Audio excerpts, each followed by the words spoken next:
Good afternoon. This is All India Radio. I'm Anubha Rohatgi, and with me is Reshma Tiwari with the Midday News.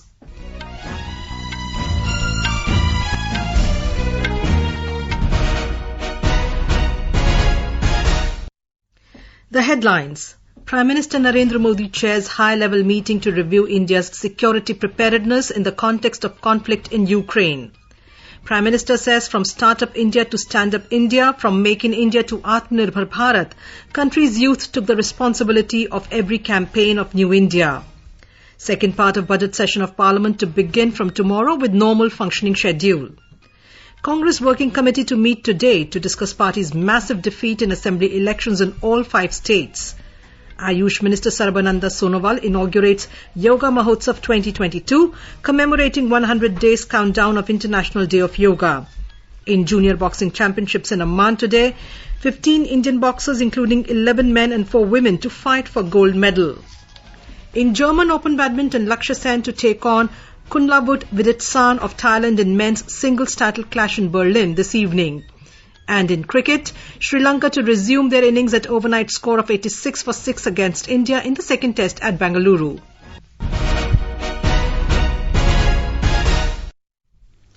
As we start the bulletin, we appeal to our listeners to stay safe from COVID-19 by following these 4 simple steps. Get fully vaccinated, wear a face mask, maintain 2 gaz ki duri for social distancing, focus on hand and face hygiene. And now the news in detail. Prime Minister Narendra Modi today chaired a high-level meeting to review India's security preparedness and the prevailing global scenario in the context of the ongoing conflict in Ukraine.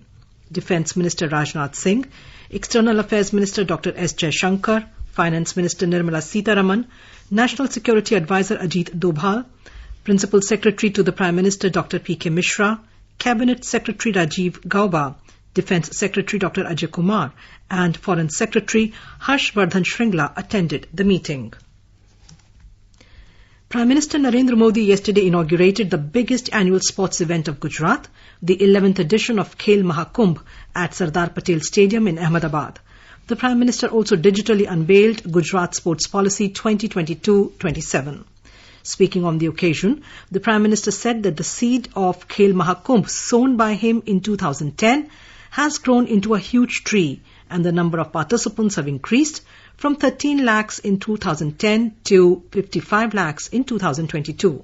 11वें खेल महाकुंभ के लिए ढेर सारी शुभकामनाएं देता हूं। Corona के कारण 2 साल तक खेल महाकुंभ पर ब्रेक लगा रहा, लेकिन भूपेंद्र भाई ने जिस भव्यता के साथ इस आयोजन को शुरू किया है, उसने युवा खिलाड़ियों को नए जोश से भर दिया है। मुझे याद है 12 साल पहले गुजरात के मुख्यमंत्री के नाते खेल महाकुंभ की शुरुआत की थी और आज मैं कह सकता हूं, जिस सपने का बीज मैंने बोया था, आज वटवृक्ष बनता दिखाई दे रहा है। The Prime Minister told the youngsters of the country not to look for any shortcut to success and that there is only one mantra for success: long-term planning and continuous commitment. He said neither a victory can ever be their last stop nor a defeat. He said the youth of the country have a big role in giving direction to young India. Bharat जैसे युवा देश को दिशा देने में आप सभी युवाओं की बहुत बड़ी भूमिका है। आने वाले कल को युवा ही गढ़ सकता है और वही गढ़ सकता है जो उसके लिए संकल्प लेता है और संकल्प के साथ समर्पण से जुट जाता है। खेल महाकुंभ में गुजरात के अलग अलग इलाकों से, गांव से, शहर से, कस्बों से आप लाखों युवा यहां एक साथ जुड़े हैं और इसलिए आज स्टार्टअप इंडिया से लेकर स्टैंड अप इंडिया तक, मेक इन इंडिया से लेकर आत्मनिर्भर भारत और वोकल फॉर लोकल तक नए भारत के हर अभियान की जिम्मेदारी भारत के युवाओं ने खुद आगे बढ़कर उठाई है। Mr. Modi said from Startup India to Stand Up India, from Make in India to Atmanirbhar Bharat and Vocal for Local, the youth of India have taken the responsibility of every campaign of New India. He said he felt proud of the youth of the country who prove India's potential in every field. Mr. Modi said this is only a beginning and the country will be a strong contender along with other top nations in the future. Our Ahmedabad correspondent has filed this report on Prime Minister's 2-day visit to his home state. Beginning with a roadshow from Ahmedabad airport till the musical and colourful inauguration of Khel Mahakumbh event, Prime Minister Modi's 2-day visit touched every section of the society. 3 roadshows during the 2-day visit after the pandemic have not only mesmerized the masses of rural and urban areas but also energized the large number of party workers. Prime Minister Modi raised some very basic issues of villages during the Mahapanchayat Sammelan, while Rashtriya Raksha University function reflected his commitment for national security and police reforms. Opening of the Khel Mahakumbh event has also highlighted the Prime Minister's commitment for youths in sports and other related sectors. Yogesh Pandya, AR News, Ahmedabad. The second part of the budget session of Parliament will begin from tomorrow. During the session, which is scheduled to conclude on 8th of next month, there will be 19 sittings and the Parliament is also set to return to its normal functioning schedule. Both Lok Sabha and the Rajya Sabha will sit from 11 a.m. to 6 p.m. The decision has been taken in the wake of decline in COVID-19 cases in the country. In view of the third wave of the pandemic, the 2 houses worked in shifts in the first phase. Both the houses will continue to use their chambers and galleries during the second leg of the budget session. This time, the Rajya Sabha will get 19 hours of additional business time over the earlier schedule. The budget session of Parliament resumes after a month-long recess, during which the department-related parliamentary standing committees examined the demands for grants of various ministries and departments. Rajya Sabha Chairman M. Venkaiah Naidu is likely to give an account of the working of the 8 standing committees of Rajya Sabha in the House on Monday. More from our correspondent. Several important bills are likely to be taken up during the second phase of the budget session of Parliament. These include Finance Bill 2022, Competition Amendment Bill, Pension Fund Regulatory and Development Authority Amendment Bill, National Dental Commission Bill, Energy Conservation Amendment Bill 2022. The budget session of Parliament began on 31st January with President Ramnath Kovind address. The first phase of the Parliament session lasted till 11th February and a total of 10 sittings were held during this period. During the first phase, discussion were held on the motion of thanks to the President address and the Union Budget 2022-23. The work productivity of Rajya Sabha was more than 101% during the session, while the productivity of Lok Sabha was recorded 121%. Bhupendra Singh, AIR News, New Delhi. Political activities are at a peak in Uttar Pradesh, Uttarakhand, Goa, Manipur and Punjab for the formation of new governments after the announcement of assembly poll results. The BJP has retained power in 4 states, Uttar Pradesh, Uttarakhand, Goa and Manipur, while Aam Aadmi Party has swept the Punjab assembly polls. Goa Chief Minister Pramod Sawant submitted his resignation to Governor P.S. Sridharan yesterday, paving the way for formation of the new government. Aam Aadmi Party leader Bhagwant Mann met Punjab Governor Banwari Lal Purohit to stake a claim for formation of new government in Punjab. He will take oath as the Chief Minister on Wednesday, 16th March. In Manipur, BJP leader and former Education Minister S. Rajan took charge as pro tem speaker today. The Governor of Manipur, L. Ganeshan, appointed Rajan as pro tem speaker and administered the oath at the Raj Bhavan in Imphal this morning in the presence of newly elected BJP legislators. Rajan has won from Lamsang constituency. Meanwhile, senior leaders of BJP are expected to arrive in Imphal today to finalize formation of the new government. The Congress Working Committee CWC will meet today to discuss the party's poll debacle in 5 states. Congress President Sonia Gandhi will chair the meeting of the party's highest decision-making body. The Congress lost Punjab to the Aam Aadmi Party and could not win any of the other 4 states, Uttar Pradesh, Uttarakhand, Goa and Manipur. The meeting comes in the wake of G23 leaders putting pressure on the party to advance organizational overhaul and internal polls. There is simmering tension within the Congress after the poll debacle, and the G23 leaders are miffed with the style of functioning of the party leadership.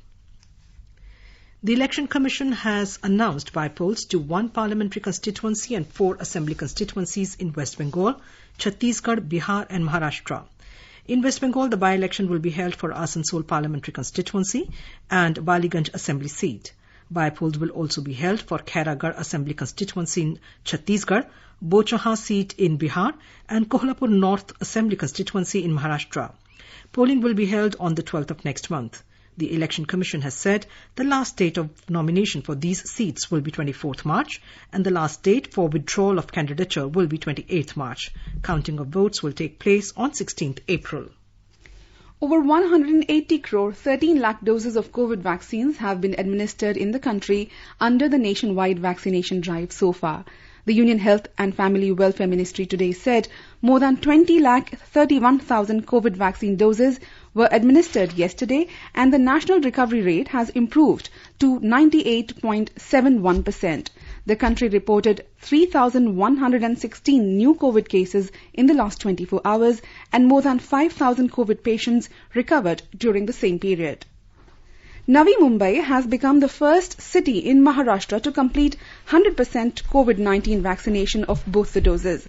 Navi Mumbai Municipal Corporation has surpassed the target of 11,07,000 immunization of citizens above 18 years of age given by the government to the corporation and so far has completed administering both the doses to 11,07,454 citizens.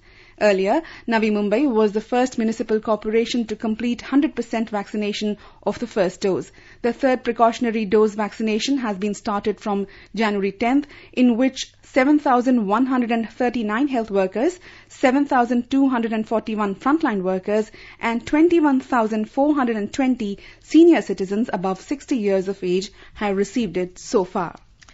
China reported more than 1,500 new COVID-19 cases yesterday. This is China's most widespread COVID outbreak since the Wuhan spread in 2020.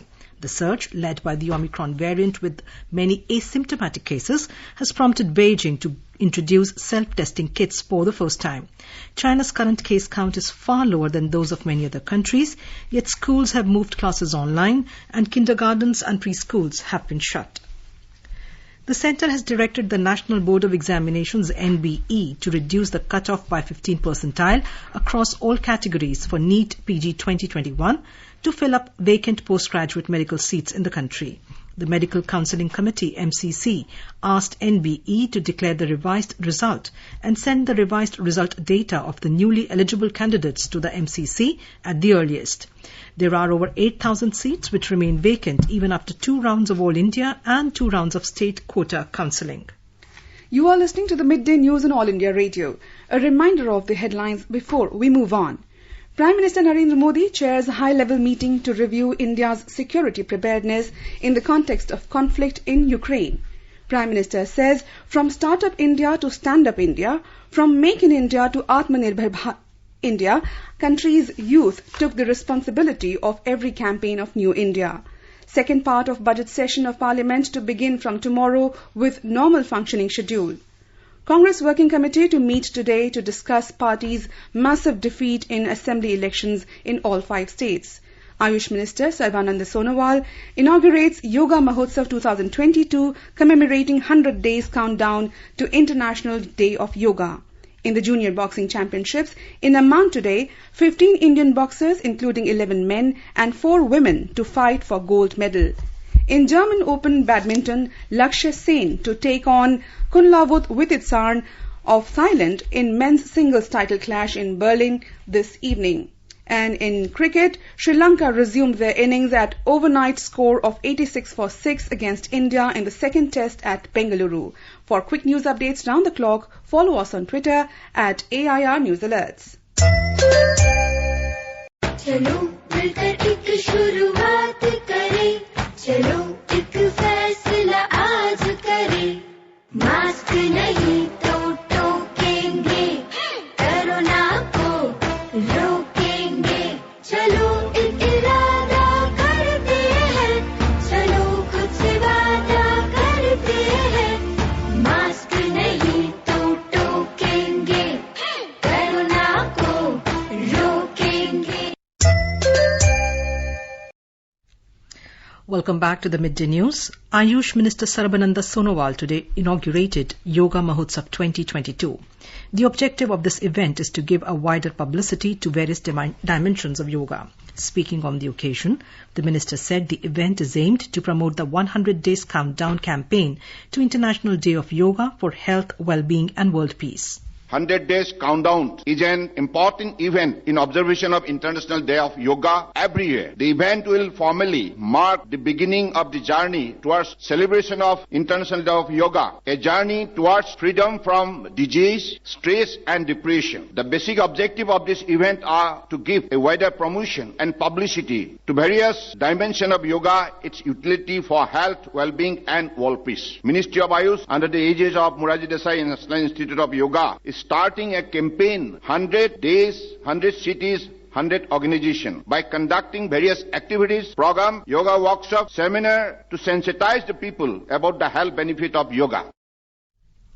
Mr. Sonowal said this year the Yoga Mahotsav is being celebrated to give a wider promotion and publicity to various dimensions of yoga and its utility.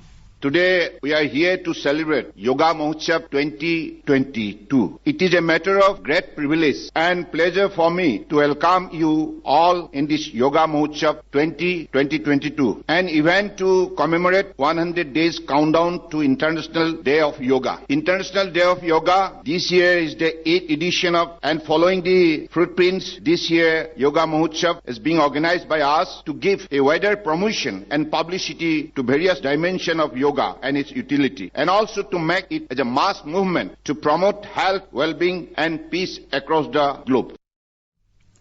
The inaugural session was attended by Union Minister for Labour and Employment Bhupendra Yadav, Chief Minister of Haryana Manohar Lal, Chief Minister of Sikkim Prem Singh Tamang, Union Minister of State for External Affairs and Culture Meenakshi Lekhi, Minister of State for Ayush Dr. Munjapara Mahendra Bhai, and Swami Chidanand Saraswati Ji of Paramarth Niketan, Rishikesh. Union Minister Nitin Gadkari has said that automobile companies will start manufacturing flex fuel vehicles within 6 months. Addressing a global business summit yesterday, he said most vehicles in India will soon run on 100% ethanol. Flex fuel or flexible fuel is an alternative fuel with a combination of gasoline and methanol or ethanol. The government is enabling the use of various alternate fuels in an effort to shift from fossil fuels. Automobile and auto components of flex fuel engines have been included in the Production-Linked Incentive PLI scheme. Kerala government will set up 2 committees to advise on revision of school curriculum and to deal with matters related to school education. More in this report. The State Curriculum Steering Committee, headed by the Minister for General Education, will deal with matters concerning school education, while the Curriculum Core Committee, with the General Education Principal Secretary as chairperson, will advise on revision of school curriculum. The revision is likely to be implemented from the 2023-24 academic year. The aim of the Core Committee is to assess and incorporate public opinion while revising the curriculum and preparing new textbook. The 71-member expert committee has prominent personalities from all walks of life. Prakash Sridharan, AIR News, Thiruvananthapuram. And now let's listen to our special program Azadi Ka Safar, highlighting the importance of the day during the freedom struggle. Azadi Ka Amrit Mahotsav.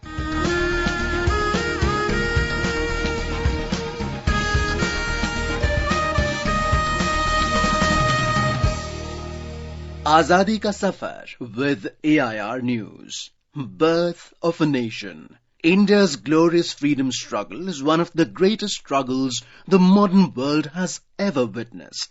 AIR News brings you a glimpse of the struggle every day.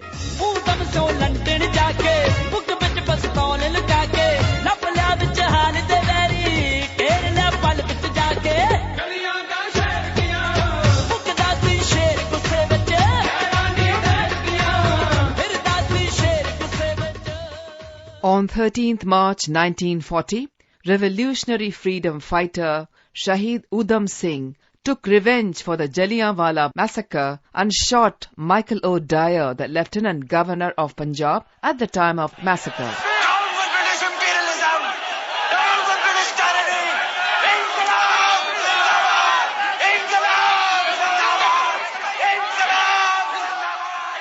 Udham Singh was only around 19 years old when the whole nation was shocked by the brutal Jallianwala Bagh massacre. He had helped provide relief work to the victims of the massacre.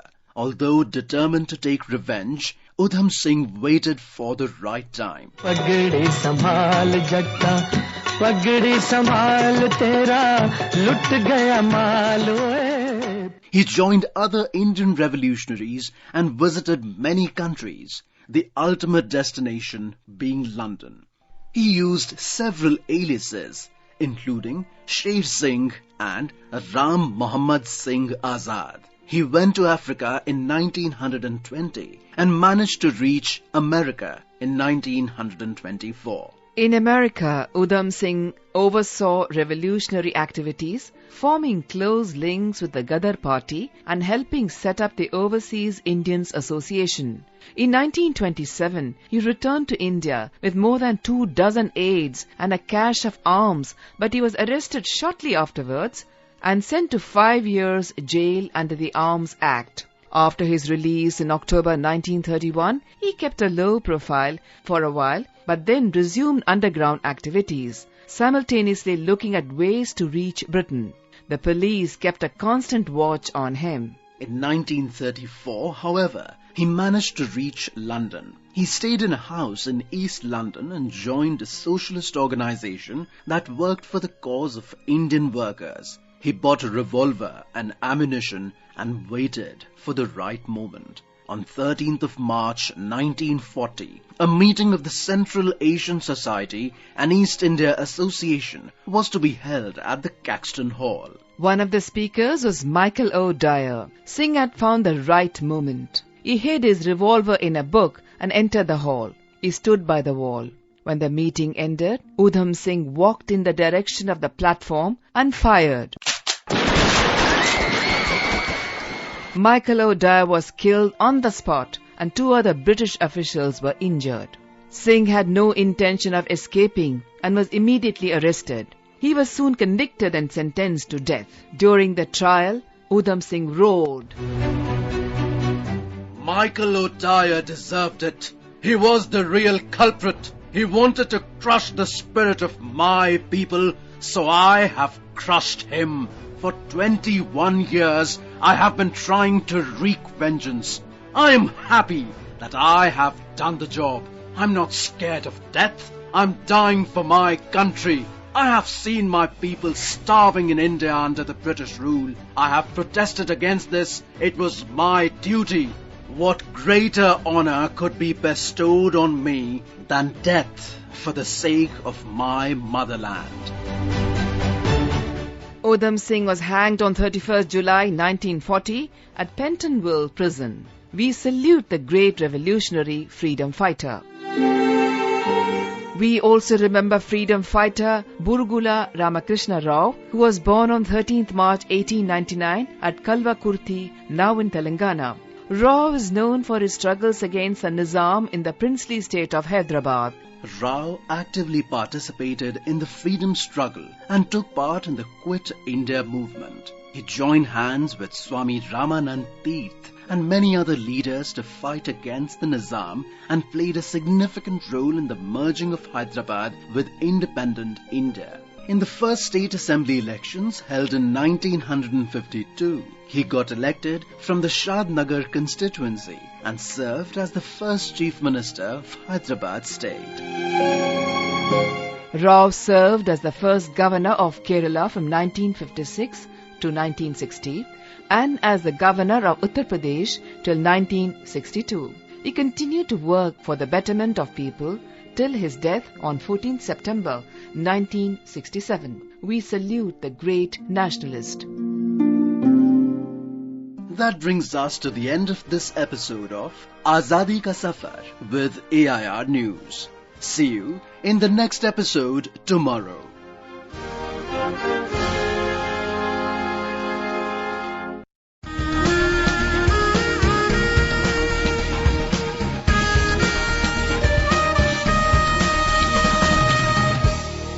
आजादी के आंदोलन के खजाने में ऐसे ढेरों शब्द जिन्होंने बदल दिए इतिहास। तारीख बदलने वाले लफ्जों पर आकाशवाणी समाचार प्रसारित कर रहा है विशेष कार्यक्रम धरोहर हर सोमवार।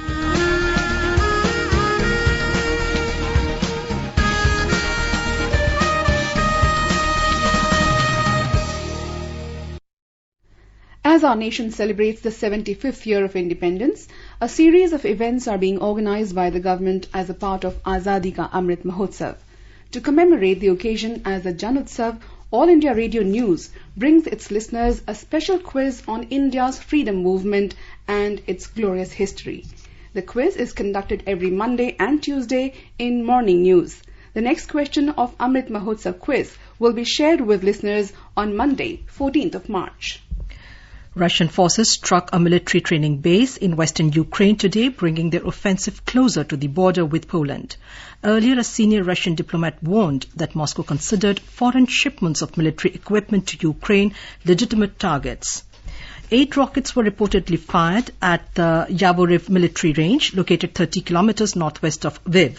The range is 35 kilometers from Ukraine's border with Poland. The United States and NATO have regularly sent instructors to the range, also known as the International Peacekeeping and Security Center, to train Ukrainian military personnel. The facility has also hosted international NATO drills. Russian fighters also fired at the airport in Ivano-Frankivsk, a city in western Ukraine, located 250 kilometers from Ukraine's border with Slovakia and Hungary. Indian boxers Vanshaj and Aman Singh Bisht have entered the youth men's finals at the ASBC Asian Youth and Junior Boxing Championships in Amman, Jordan. Last edition's silver medalist Vanshaj knocked out Syria's Ahmed Nabba in 63.5 kilogram category, while Bisht secured a convincing 4-0 win over Kazakhstan's Tim Potashov in his semi-final bout in plus 92 kilogram category. Vishwanath Suresh in 48 kilograms, along with Vanshaj and Aman, will be the 3 Indians who will feature in the youth men's finals, while among women, 7 will play finals tomorrow. Another youth boxer, Anand Yadav, who was initially declared to have won his 54-kilogram semi-final bout against Uzbekistan's Abduvali Buriboyev 3-2, ended his campaign with a bronze medal after his opponent protested and the decision was reversed. Meanwhile, in the junior finals being held today, 15 Indian boxers, including 11 men and 4 women, will fight for gold medal. Indian shuttler Lakshya Sen will play Thailand's Kunwalut Wititsarn for the German Open Badminton men's singles title today in Berlin. Sen stormed into the final of the tournament, beating world number 1 Victor Alexen of Denmark 21-13, 12-21, 22-20 last night. Unseeded Wititsarn won his semi-final 21-13, 21-12 against 5th seed Lee Zia Jia of Malaysia. In cricket, Sri Lanka were 105 for 9 in their first innings on day 2 of the Bengaluru Test a short while ago. The visitors resumed their first innings at the overnight score of 86 for 6 in the day-night test being played at the Chinnaswamy Stadium. On the first day of the match yesterday, India were all out for 252, with Shreyas Iyer remaining the top scorer with 92 of 98 deliveries. Wicketkeeper Rishabh Pant contributed 39. For visitors, Lasith Emuldenia and Praveen Jayavikrama bagged 3 wickets each. Now let us take a look at the weather forecast for today. In the national capital, Delhi will have mainly clear sky. Mumbai will have partly cloudy sky. Chennai is likely to have fog, mist, partly cloudy sky later. Kolkata will have mainly clear sky. Visakhapatnam will have a partly cloudy sky with haze. Hyderabad will have partly cloudy sky with haze. Temperature will hover between 22 and 35 degrees Celsius. Guwahati, Imphal, Aizawl and Gangtok will have mainly clear sky, while Shillong and Kohima will have a partly cloudy sky. Itanagar will have a partly cloudy sky with haze, and Agartala will have mist. The temperature will hover between 18 and 36 degrees Celsius. And now, before we end the bulletin, the headlines once again. Prime Minister Narendra Modi chairs high-level meeting to review India's security preparedness in the context of conflict in Ukraine. Prime Minister says, from Startup India to Stand Up India, from Make in India to Atmanirbhar India, country's youth took the responsibility of every campaign of New India. Second part of budget session of Parliament to begin from tomorrow with normal functioning schedule. Congress Working Committee to meet today to discuss party's massive defeat in assembly elections in all 5 states. Ayush Minister Sarbananda Sonowal inaugurates Yoga Mahotsav 2022, commemorating 100 days countdown of International Day of Yoga. In German Open Badminton, Lakshya Sen to take on Kunlavut with its son of Thailand for men's singles title clash in Berlin this evening. And in cricket, Sri Lanka were bundled out at 109 in their first innings against India in the second test at Bangalore. And with that, we end the Midday News.